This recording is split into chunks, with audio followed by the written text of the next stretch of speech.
Video's rolling. Video is rolling. Hi, audience in Canada. Audio is rolling. Welcome. Not just audience in Canada, audiences everywhere across the world, hopefully one day, maybe, to episode 68 of the Degenerates Clubhouse. One more episode before episode 69. I mean, in the Degenerates extended universe, that has to be a very, very special episode, Armando. Do you have any ideas about what we should do for the penultimate 69 episode? Penultimate, so meaning for today's and not for the next one. No, I'm saying what should we do for this episode 69? And I don't think I used the word penultimate correctly there, but it sounded impressive and important, so I went with it. Yeah. For 69, we should do a review of, and this is just off the top of my head. I haven't done a lot of thinking. Just by the way, we should review like the top 5 best 69 scenes in porn we've seen. In porn. See, I was on board if you were like, oh, in movies or okay, movies. Just an entertainment ever.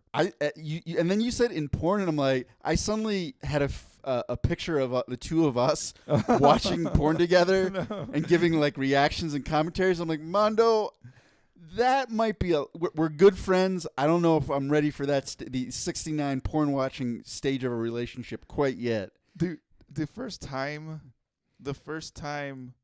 I watched porn, like a video, was with a bunch of dudes. I was like 10, 12 years old. I don't know. And we had a neighbor whose like older brother had like porn tapes, VHS tapes. And whenever like everyone was gone to work or some shit, and it was like during the summers and we were just at home bored, like I would say like 6 neighborhood guys, like all my age, all around the same age. We'd go to this guy's place and like play this porn. And the most memorable thing about that porn was not the 69 scenes. It was there was this woman that took like a high heel shoe, and you could imagine what she did with the high heel shoe with the fucking heel. It was kind of ballroom dancing. Yeah. It was kind of cool to watch, but it was kind of like at the same time like you're in a room full of a bunch of dudes and you get a boner. Well, so the first time I watched porn was on my computer by myself, like God intended, like normal men, like the good world. If you read somewhere in the New Testament, it says, "And God decreed on this day you should watch porn by yourself, and not other dudes." But when I was in maybe 8th or 9th grade, we had this one friend who was like super rich, kind of a weird kid, and his dad just let him do whatever. So we were over at his house for a sleepover. I don't remember his dad even being there. And it was this huge house where like half the rooms were empty because they didn't need him. It was just him and his dad. And not surprisingly, this little weirdo had porn. And like they put it on, and I'm sitting there like, why are we watching porn together? and then one of my friends like starts beating off while we're sitting there. No. And like it took me a second to realize. I'm like, is this dude beating off? Because you know it must have been middle school. Because the second thing I thought was like, wow, he's got a tiny dick. I'm gonna go somewhere else right now. Like, that's weird. I want to skip this part of the sleepover. I don't know where this is going. What was in that kid's mind to like just beat off in front of other dudes? He was like, I'm in 8th grade and I'm super horny and there's porn. I've never seen this before. I can't control my. Like, I had to be in it. Whoa. Because he was not a bad dude at all. I think he got caught up in the moment. And the one other thing I do want to add is, as we have discussed before, when I was in high school, I did run a porn site, made a lot of money, and companies would just send me at that point VHS tapes of porn. Yeah, no, I told you I got invited to the AVN Awards as like a special guest, and wow. But so when I'm going to college, I had all these fucking VHS porn tapes. Nice. I'm like, what do I do with them? And I told one of my friends, Micah, I was like, dude, I'm just gonna probably throw all these away. He's like, what? Yeah. You can't throw away a whole bunch of porn tapes. He's like, give them to me. Yeah. I will take them. I will be the keeper of the porn videos. So before I go to college, I drive over to Micah's house, and I just had this big black garbage bag filled with porn VHS tapes, and I wrote a label on it that said "Bago Porn," And Nice. that was the happiest I ever saw. Nice. So, Yeah, I was gifted a bag of porn once. I felt kind of weird by taking a bag of porn, and then I made use of them, like, for a couple months, and then I just dumped them out. I was like, I don't know what to do with all this. It's a lot of 70s porn and Harry Bush and sure. So I think certainly in those specific instances, I think we both lived up to the title of degenerate. But there have also been some grander degenerates through the course of history. And today, in Degenerates history, we're going to learn about some of the first dildos. The article title is Cleopatra's bee-powdered gourd... Powered gourd. What did I say? Powdered? Powdered. Is Cleopatra's bee-powered gourd the first vibrator? So let's see what this article says. Human minds are inarguably exceptional. As a result, humans have invented it all, from the invention of the light bulb, automobiles, vehicles, you name it. Have you ever wondered who invented the first vibrator? I hadn't until now, and I'm intrigued, sir. Continue. Number 1. Think of all the inventions you know that are credited to ancient Egypt. You probably would name these: pyramids, mummification, hieroglyphs, list goes on, but you probably wouldn't think of a woman's vibrator. The story of the first vibrator dates back to Cleopatra's era. The Egyptian queen who lived from 69 BC to 30 BC was well known for her sexual appeal. She was a dirty girl. She was a dirty slut. Who played her? There was like a really early movie about Cleopatra and Mark Antony, and I remember she was played by like a hot but very, very white chick, and I'm like, that is not right. I can't think of it. Who was it? I can't remember off the top of my head. Not important. The important part is that she was a downright freak. Continue. The Cleopatra's bee vibrator story became popular after the release of the Encyclopedia of Unusual Sex Practices by Brenda Love in 1992. Imagine Queen Cleopatra. This is part of an excerpt from the book. So imagine Queen Cleopatra going on about her own business in the nature that surrounds her great place. She spots a palace. Why can't I read? She spots a beehive, and for some reason she gets fascinated by the vibrations the bees make inside the hive. She orders one of her best engineers to make her a small box gourd in a way that lets bees inside shake the walls to generate vibration. This device would also prevent the bees from escaping. The chances are such an incident would only end in pain. So there's some question about whether this story is valid or not. Regardless, I don't care. Like, you know how sometimes things get changed in comic books where like, oh no, this is canon now? For me, this is canon in history.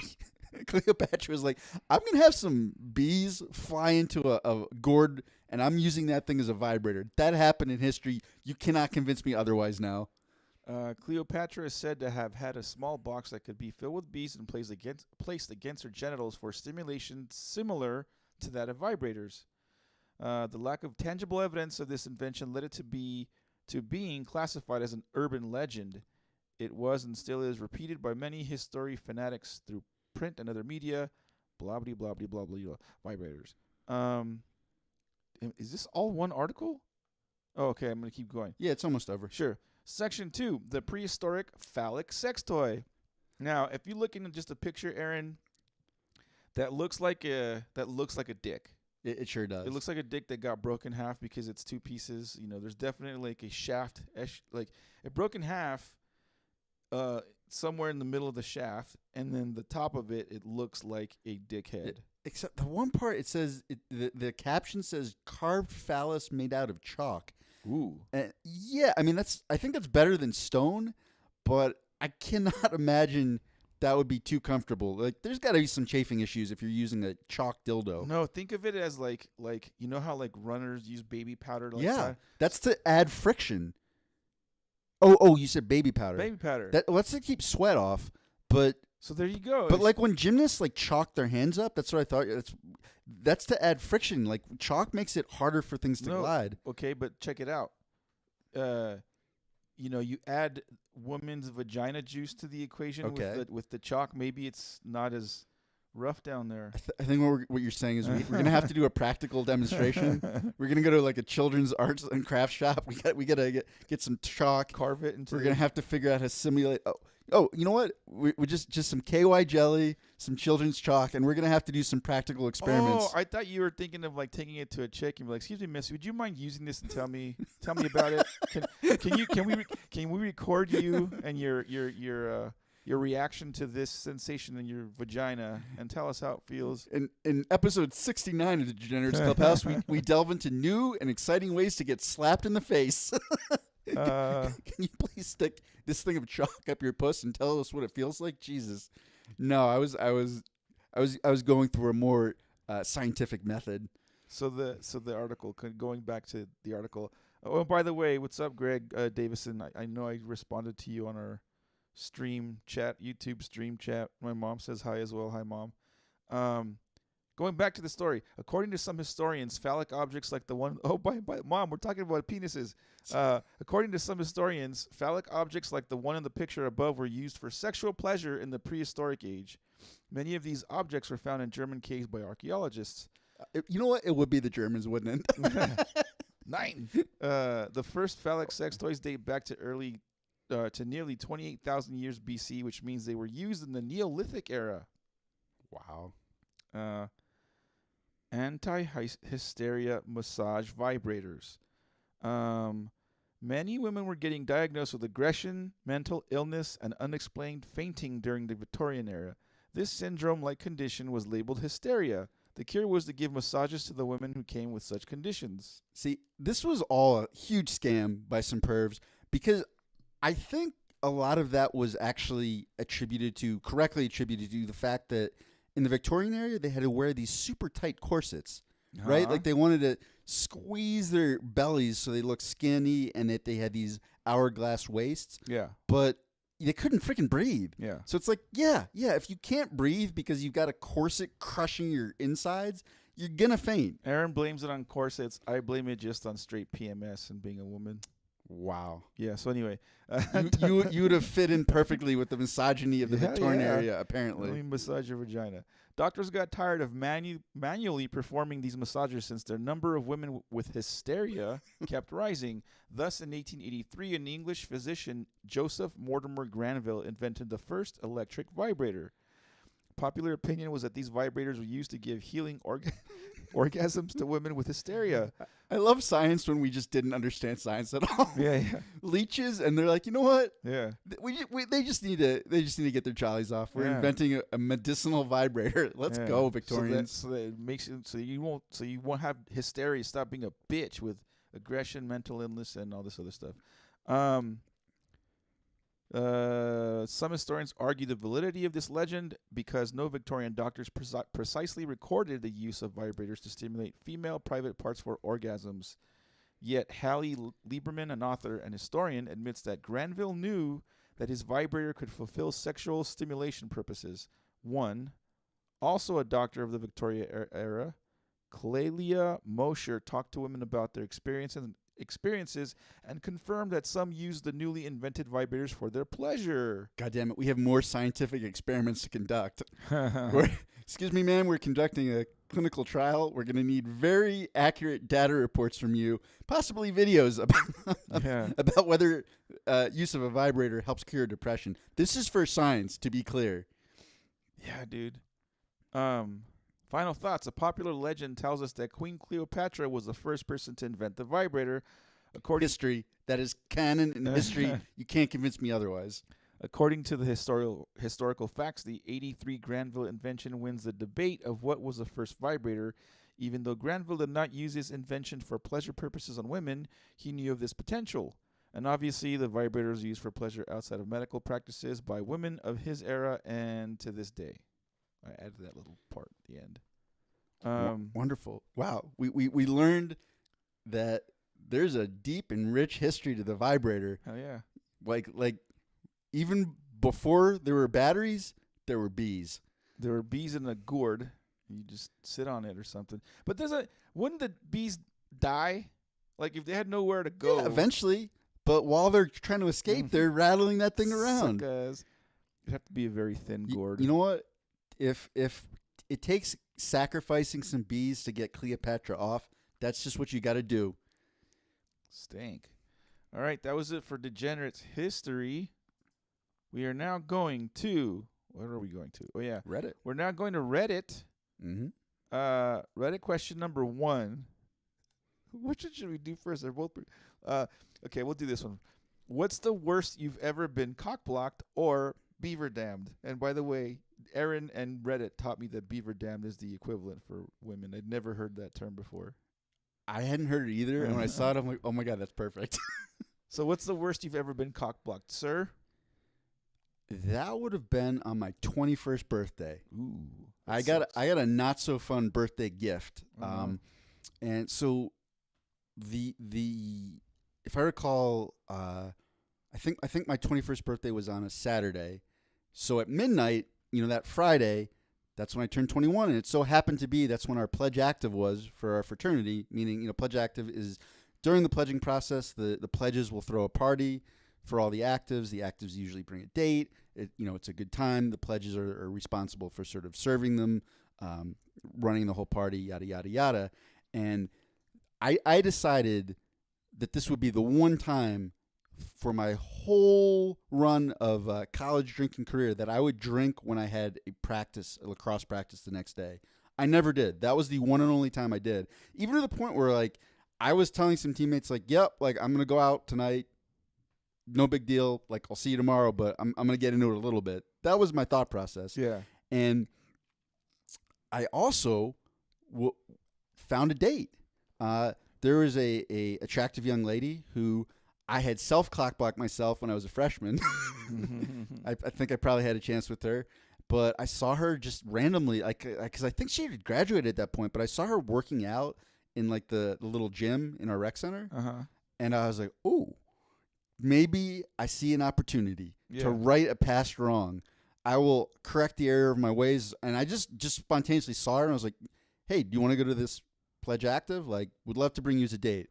That was probably the most decisive I ever was in my life about asking out a girl. And she's like, oh, really? Like, yeah, I'd love to go. Amazing. Yes. See, it happens. Let's do this. Yeah. And, like, I was in a great mood at this pledge active. I'm going to be 21. I have a hot date. Like, I can't remember the girl for some reason. You have to show me a picture. Yeah, of her I'll tell you later. Yeah. And pictures of me though from that night, like, I'm all smiles, I'm happy, and I was drinking a little bit, but, like, not very much. I was just drinking these like, they had these kind of, like, fruity drinks. I remember there was apple in them, and I'm, like, drinking, like, a few of those, and I remember thinking, like, I don't feel quite right. Like, I shouldn't really even feel these at all.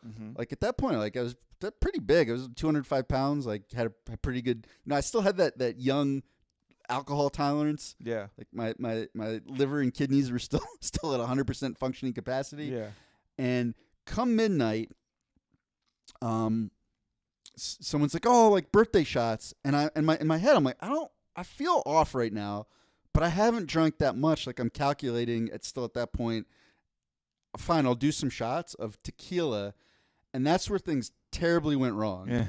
Because I do these shots of tequila, and then they mixed it with my stomach, which I later found was 151. Yeah. Because they had been spiking my drinks with 151. I don't think they were spiking just They were yours. spiking. No. Trust me, they were spiking mine way heavier than they did everyone else's. I think they were spiking everybody's, but I think you took more shots probably. No. Trust me, I found this out after the fact. Okay. That they were like, because one, I was the pledge master, so I had fucked with them all month. So it was like revenge. And they're like, haha, fucking payback. And they also knew I didn't drink that much. Yeah. And they're like, "This guy's a haha, we're lightweight." going to fucking get this guy. Yeah. Which was a real dick move because let the story play out. I take those shots and the tequila mixes with the 151. And I went from, like, feeling, like, strangely fucked up to just being the closest I've ever been to blackout drunk. And I'm immediately like, oh no, something's wrong. And I try to make my way to the bathroom.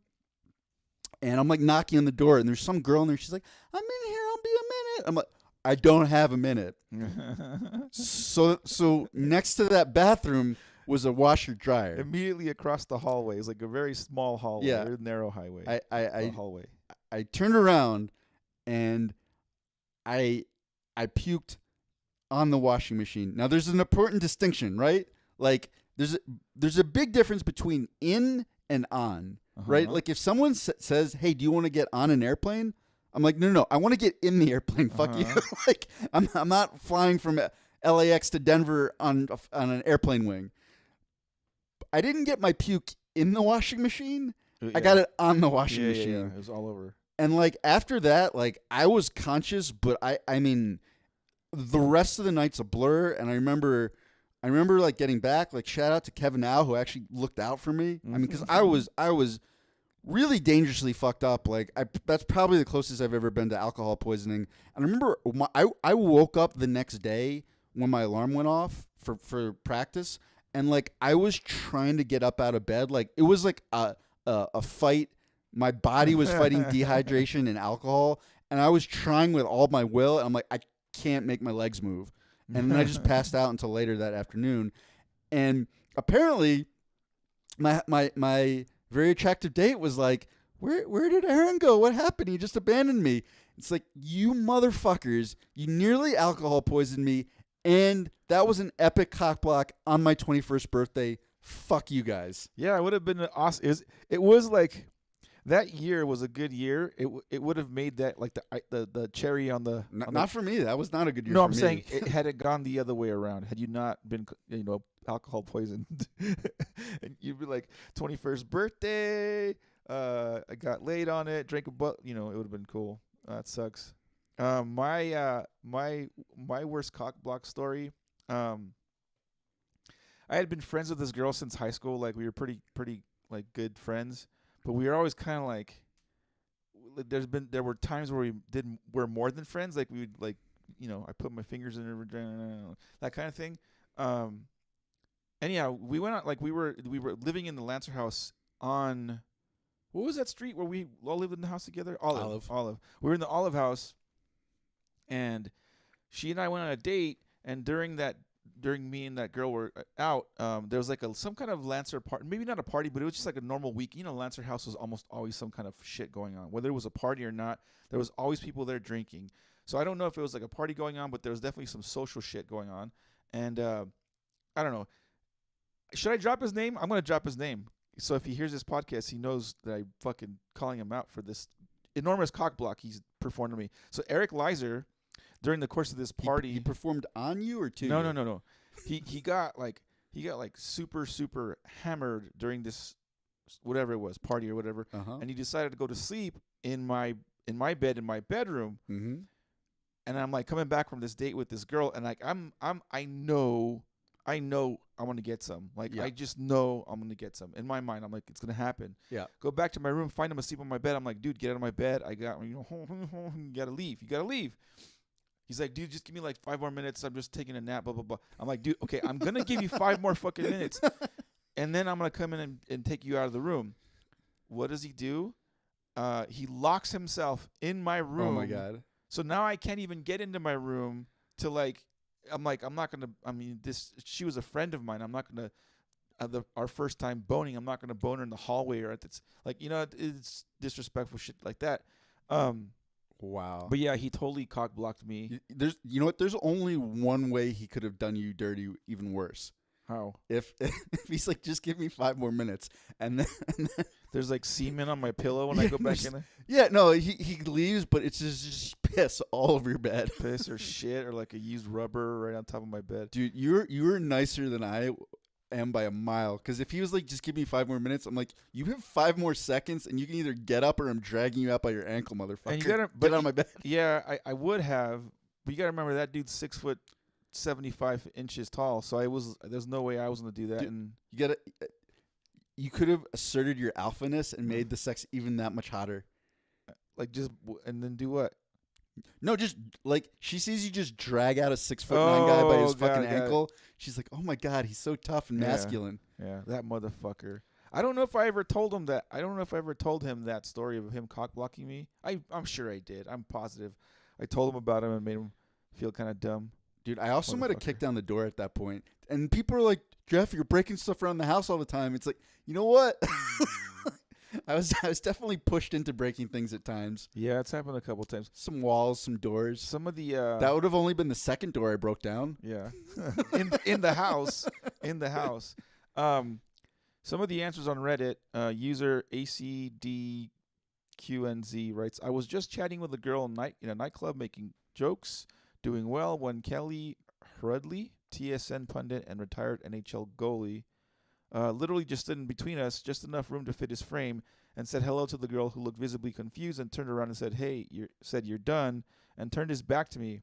I was fairly drunk and half his size, recognized him immediately, so I was a mix of offended and starstruck. I just slinked away. Damn, you got cock-blocked by a hockey player. That sucks. That's when you got to just, like, mime throwing the gloves down and be like, all right, buddy. That's fucked up, man. That would be the worst feeling. Like, you go with some chick to some fucking, to the whatever, a club or a bar and hanging out like a date, and some fucking pro athlete just fucking decides, like, I'm going to steal your chick. That would suck. Dude, fight me for it, bro. I'm not that big either. User International Bedroom says, back when I was 18, just out of high school, was with this woman who I knew from high school, who asked me to go back with her to her place, and she was not subtle about it at all. Friend of mine overheard this and stole her wallet. As if he didn't score, no one scored. Spent 2 hours looking for the wallet until she rang her sister to take her home. After, he hands me the wallet and winks, saying, better luck next time. Looking back, probably one of the biggest turning points of my life, as it showed me what kind of person he was. That's not a cock block. That's just you don't want him as your friend. Mm-hmm. That's fucked up. Like taking a wallet and leaving you out to dry for 2 hours. That's dick. Let's do one more. Uno más. Yeah, they're all these are long. Everyone has a story, just like you and I had a story. Last one. User Gabber Double Z writes, me as an 18-year-old near as damn it virgin, playing Dungeons and Dragons with my group of friends aged 18 to 23. Okay. I started to get on really well with this 23-year-old single neighbor who was part of the gaming group. After a few gaming sessions, she got cold on me, and the insecure me just passed it off as another rejection. A few years later, my best mate, who was the dungeon master, told me he'd warned her of me, as she would have eaten me alive, and I didn't deserve that. Damn it, I wanted to be eaten alive by her. What the fuck? Ever, and I'm 50 now. That's terrible. I would still be angry about that. I would take that to my grave. Yeah. Oh yeah. I mean, anytime you get cock blocked or something like that, like, it never goes away. How do you I would be dying on my deathbed, and I'd just be whispering, and they're like, "What are you trying to say?" Can you? I could have banged a half-elf mage. I got a question for you. How can one who cock blocked you make it right? Like, how can they ever make it right? How can they reconcile something? Yeah, law of equivalent exchange, Mondo. That's how alchemy works, and that is how cock blocking works. If they cock block you, they need to get you a equally hot girl and facilitate that via wingmanship. Hotter or something. Yeah, it's got to be like a barter, like not a barter, but it's got to be like a good deal. Like, I lost in this deal in business or whatever. You got to make it right, you fuck. Hint, Lizer. Via being a wingman, you got to make up for the cock blocking by exceptional wingmanship. He and I've gone to like restaurants and stuff like that, and like hung out and stuff, and he has charm for sure, but anyway, I'm not gonna throw him more under the bus. This became like a talking shit about. I'm not believe me, there's plenty of things I would like to say, but I'm gonna keep those to myself. Yeah. Reddit question number 2. You fart, and out of your asshole emerges the crap genie. He grants you the ability to shit out an object of your choosing instead of the shit for the rest of your life. Mm-hmm. Only it can't be money. So what do you choose instead? Admittedly, this is one I saw like way down in the comment section, and it was too perfect. I'm like, no, that's exactly what I want. So you know the little strips of paper that come in fortune cookies? Uh-huh. What I want to be able to do is say, I forget how they phrase it, but they're like, "Dear butthole," and then ask it a question, and then the next day you poop out a little slip that has an answer to the question. Like a like a dear. What's that? Dear Abby or whatever. Like the Yeah. So basically, you can like predict the future. You can answer mysterious questions, whatever you want, via little fortune cookie slips into your butthole. dang. I'd be rich. That's a Yeah, good you one. could just be like, who's gonna win, Cyril Gahn or Francis Ngannou? And then It tells you, and you're like, okay, bet in the house. so you'd have to ask it like on a because the fights are Saturday. Yeah. I'm thinking of logistics for some reason. Fights are on a Yeah, Saturday. you just ask it the week, sometime the week before. Yeah, okay, because it takes the next day of shit for you get to the answer. Maybe a little bit quicker if you use a suppository. Yeah. I heard that. Did you hear that? You have the volume up on that? my? I think you have the volume up on the YouTubes, maybe. I don't know. Here, I turned off my phone. So Anyway, that's a good answer. That's a very good answer. My answer would be, and it's kind of gross sounding, but hear me out.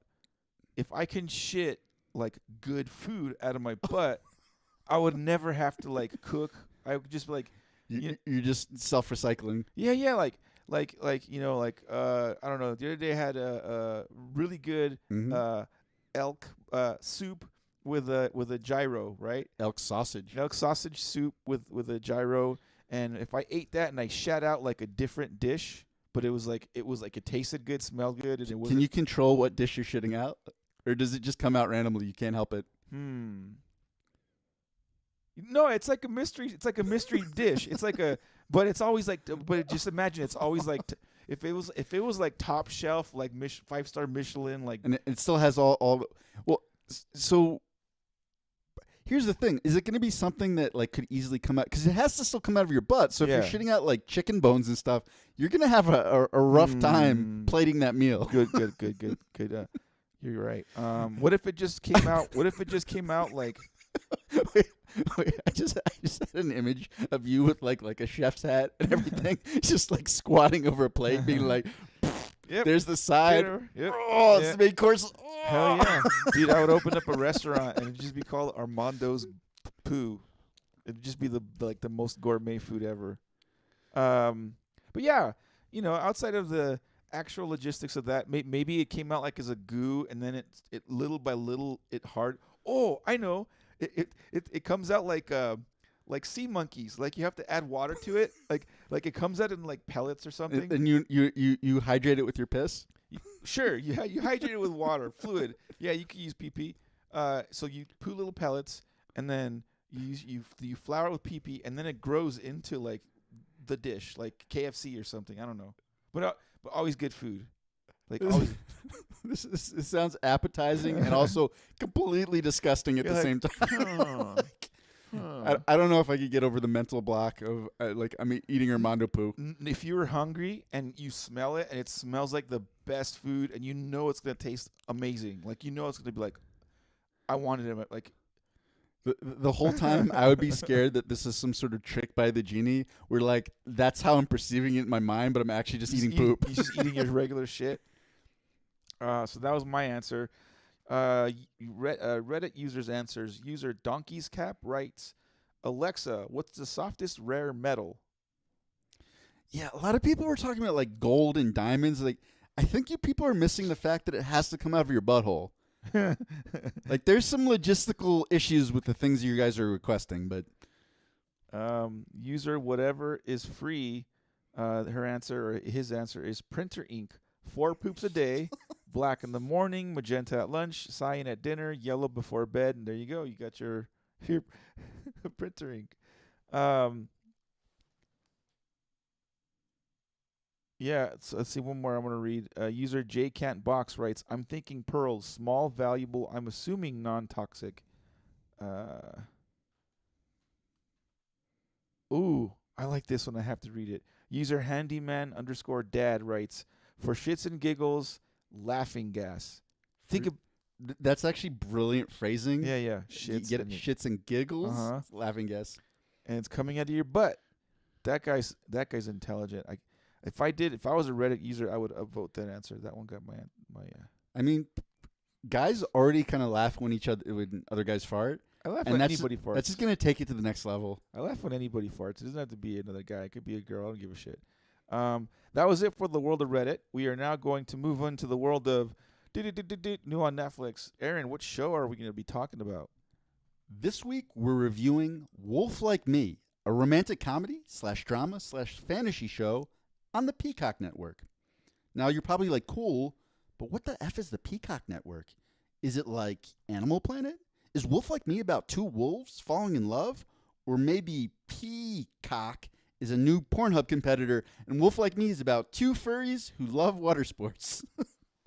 I made myself laugh with that one. Nope.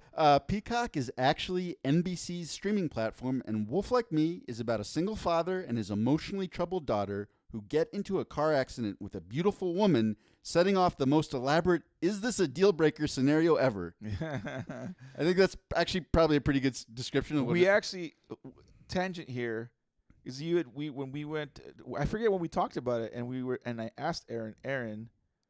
Actually, we need you to finish the summary for us to get into the when I asked you and what our answers were. Anyway, go on, keep reading. Perfect interruption. Yeah. No. Josh Gad plays Gary, a socially awkward but well-meaning father. Gad is best known as the voice of Olaf from Frozen, and it was nice to see him in a more serious, grounded role. And it's also 1,000% believable that he would have to make major concessions to land a girlfriend as hot as Isla Fisher. Fisher plays Mary, a captivating but manic woman with a mysterious chronic health condition. I think this casting was especially inspired. As you may know, Isla Fisher is married to Sacha Baron Cohen, who is famous for mockumentaries like Borat and Bruno. Did you ever see Bruno? I saw all of his shit. I even saw some of his Ollie G stuff from back in the day. So ostensibly, Fisher watched her future husband in the guise of a flamboyantly gay Austrian man go on a talk show with a black baby named OJ, who he bought in Africa for an iPod. Yeah. And Isla Fisher was like, yeah, that's my man. I like his humor. To me, though, the only weird part of her casting in Wolf Like Me is that the show was set in Adelaide, Australia.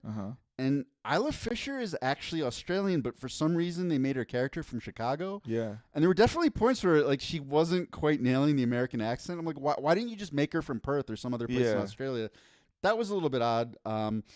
And finally, Ariel Donahue plays Gad's emotionally scarred daughter, Emma, who is suffering from panic attacks. Now, you might think that playing sullen and emotionally distant would come as naturally to a teenage girl as getting syphilis does to a koala bear. I looked at a bunch of Australian animals for like things that they were known for, and apparently wombats take square-shaped poops. Really? So I almost went with that one, but I like the koala syphilis thing better. I don't know if you knew that. Like 90% of koala bears have syphilis. I knew that. Yeah, I knew that. But yeah, anyhow, many child actors can't pull off believable performances, and she does a really great job. So that was one where it wasn't a performance you noticed as much as Isla Fisher and Josh Gad's, but for a little girl too, talented as fuck. She did a very good job. And the one place I think the show struggles is its formatting. Wolf Like Me is comprised of 6 30-minute episodes.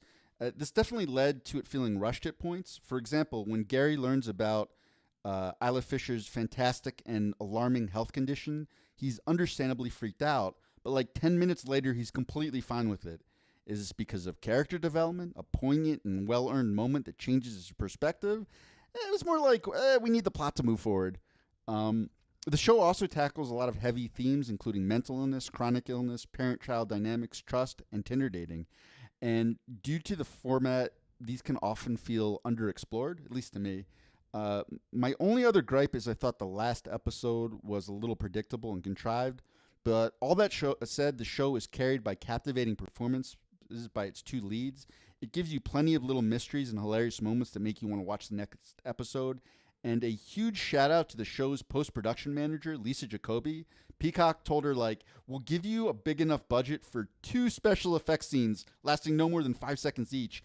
And Lisa really made the most of those scenes. So overall, I think Wolf Like Me is well worth watching. I give it 7 out of 10 stars. I liked it a lot more than Aaron did.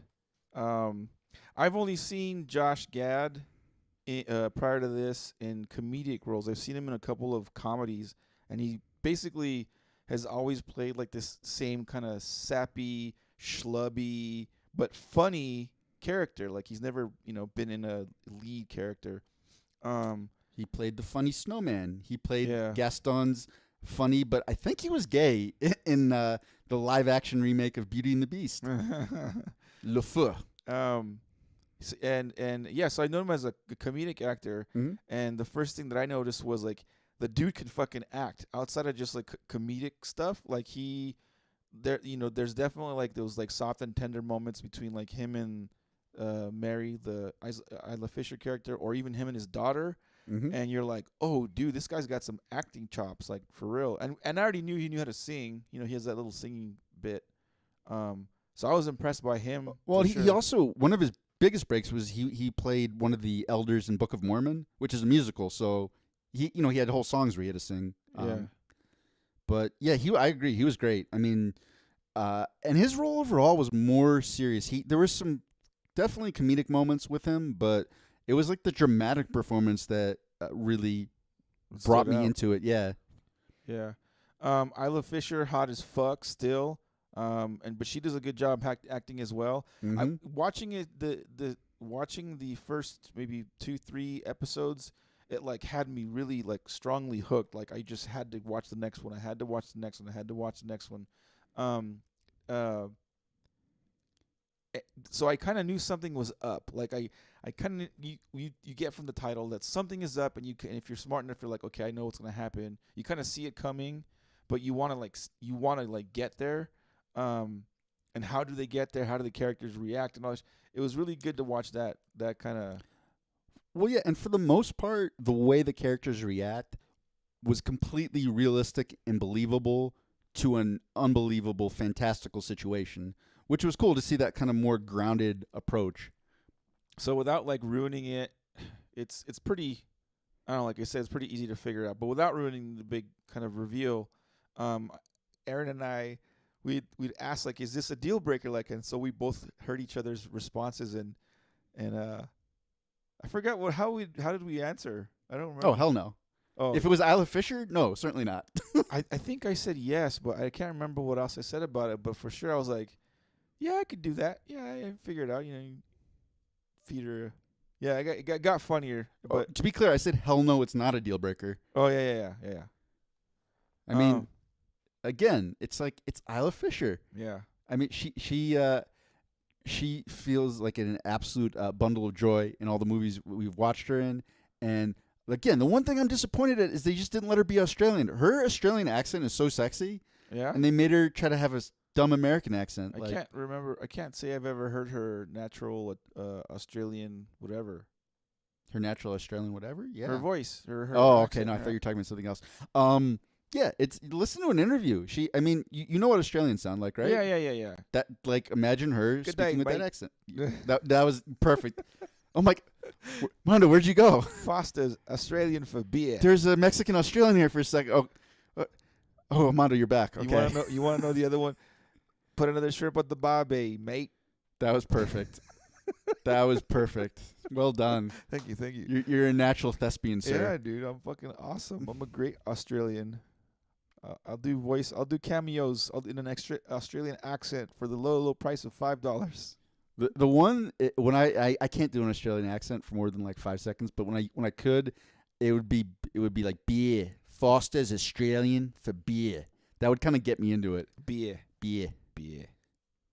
There's this is a complete tangent, but there is a YouTube channel called Aussie Man, and he does these reaction videos. Yeah.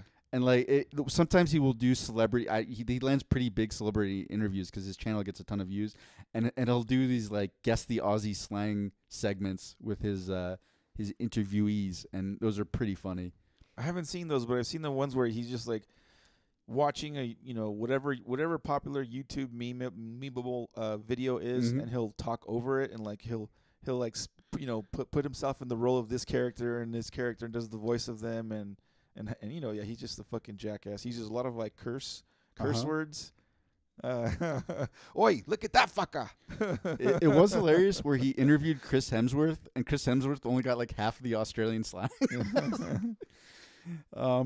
But so what was your rating? You didn't give a rating. Your I really, for what it was, it was basically a really long movie. You know what I mean? The whole thing together was like 3 hours long.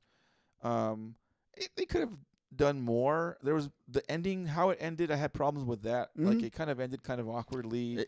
Yeah, I would have given it a higher rating if they could have landed it a little bit better. Yeah, but it was still, for the most part, a really good show. I enjoyed it. Oh hell yeah! When we were prepping and talking about what shows should we watch so we can have something to talk about for the show, you pointed out 2 or 3 shows, and I think this is the one I pointed out. And so on a 10 points or 10-star rating system, what would you give it? 8.5, maybe 9. Wow. Where like I said, I liked it a little bit more than you did. I definitely liked it. I just and I would certainly recommend it, particularly with how short it is. I just felt, for me, some of those problems I mentioned, the ending probably being the biggest of them all, it knocked it down to a 7. 7's good, man. 7's well worth watching. I think it's good enough where I would watch it again. Like I would watch. Oh wow, okay. That because it's so short and it was nice and easy to. It was like I said, like if you ever have the patience to watch a really long movie, you could fucking binge the entire thing. So sure. There are days where like I want to watch a movie and I just can't find something to watch. It really just made me want to see more things with Isla Fisher. That was the main one. She's hot. She's hot for sure. But this was also like a role where she could get more into, because the ones I remember they're all sort of like dumb comedy movies where she also didn't get to flex her acting chops. I mean, do you remember the first time I saw her was in The Wedding Crashers? Yeah, I think that might be the only time I've seen her. And yeah, she was funny in that, but it was a very one-dimensional character. Yeah. So this is a little bit more nuanced, where she got to be kind of crazy hot, but also then has some depth. And yeah, I want to see her in more stuff. Netflix, get on it. Cast her in a show where she gets to have an Australian accent. Do it. Make it happen. Yeah. That was it for the episode for the most part, but maybe we want to talk about this weekend. So the reason we're live and streaming live on a Monday instead of a Sunday is because Aaron and I and his folks went to a Airbnb in Grand Lake. I was supposed to have gotten there like in 2.5 hours, but Aaron and I got traffic, so it took us closer to 4 hours to get out there. Sorry. It took us closer to 4 hours to get up there on Friday night, and on Saturday, we went on a nice fucking hike in the snow, fucking ate shit. We have some things that I don't know if Aaron's gonna post these things we did. Oh wait, hold on. I'm definitely gonna post it. Let me just describe the one, because we went on a hike through the snow, which was crazy because I've never walked on snow like this. It was firm enough where sometimes you could actually walk on the top of the snow like Legolas in Lord of the Rings. But like every fifth step, one of your feet would just sink completely through it. Yeah. So it was a little bit of a crapshoot. But we're walking through the snow on this hike, and I was joking about I should walk out into the snow and using my footsteps trace a giant dick in the snow. Mm-hmm. And then Mondo's like, "Oh, I'm actually doing this." So he starts walking out, and then of course my dog was with us, and I didn't have him on a leash. So he starts running over to where Armando is, and we're like, "Oh no, he's gonna ruin the whole dick drawing." Yeah. Except it worked out where Finn runs to Armando when he's right at the tip of the penis. Yeah. So his little trail of footprints meet up with Armando's bigger one, and then Finn walks right back in the path of the dick that Armando's drawn. So at the end, it just looks like a dick pissing. Yeah, it looks like a dick peeing. Thanks, Finn's fucking footprints. Finn contributing to higher art. It was amazing. Yeah. It was a collaborative effort. I tried to do a much bigger dick, but I got so fucking tired, because you're trying to I try to keep my legs close enough together so it would make a solid line. I was doing dick art. Come on, give me some credit. And about halfway through the dick head, I was like, oh no, I'm tired. I'm coming back, and fuck, the dick head is gonna be smaller. I don't care. The dick is gonna be smaller than I wanted to. And then Finn comes and makes the little pee-pee mark, so it looked kind of cool. The dick Armando drew was a little bit misshapen. Oh, that guy's gonna have maybe some self esteem issues that dick is not a representation of my penis. Okay, thank God. Because I was like, maybe Armando thinks that's what dicks look like. Yeah. It's not drawn to scale. Jesus Christ! If it was drawn to scale, that would be a real problem. I don't know how you'd get in and out of a door.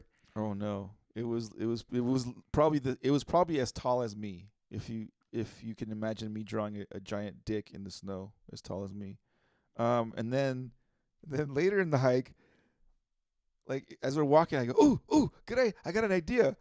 And so what I did was I took a jump, and midair I flipped so that where I would land on my back, and then I proceeded to do a snow angel, and then my bright idea was to add a dick to the snow angel, but the thing was it didn't work because the snow was too soft and it didn't allow me to reshape the dick but I had a good idea, it just didn't work. So basically, what we're trying to tell you was we hiked through this pristine valley where there was freshly fallen snow. There were these aspen trees growing out.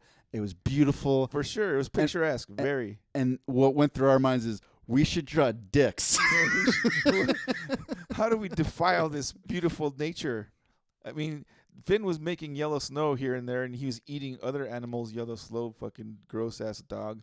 But yeah, it was fun. It was very scenic. I want to go back up there on Sunday night. I went and had lunch before we came back, and the restaurants there are pretty cool. A lot of cool little bars. There actually are some breweries there, like brew pubs.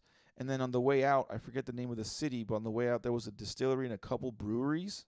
So that might be something worth checking out, like on the way in or something, or maybe do a 3-day weekend and then one of those days escaping out to the brewery and to the distillery and hang out there for a little bit. We were trying to do some ice fishing. That didn't work out because there were no guided tours. People were ice fishing, but all those people that were doing it absolutely knew what they were doing. And there was no way in hell I was going to be like, let me figure this out and then fucking drill a hole through the ice and, fucking fall in there or something, get lost. Help me. Help. I'm drowning. So we didn't do that. But it was fun. I'm going to go back. I think I'm going to go back and then just get a giant Airbnb and see if your parents and you want to tag along. You know what I mean? Just get a big 4-bedroom something. Sounds good. Like in May. And then the water will be fishable and swimmable and just all that other recreational shit that happens in a big summer lake. I mean, it's going to be a lot harder to draw dicks, but we'll figure it out. Yeah. We'll find a way. There is a will, there is a way. Remember in Jurassic Park, they're like, nature will find a way. We will find a way to draw dicks. We will find it. How can you draw a dick in the summer? What would you I mean, we got to find some rocks, maybe some sticks, some branches. There's a way, man. Oh, I got an idea. You and your folks were talking about reflecting solar energy and all that stuff with the we're going technological in our dick drawing. Okay. With the black ping pong balls.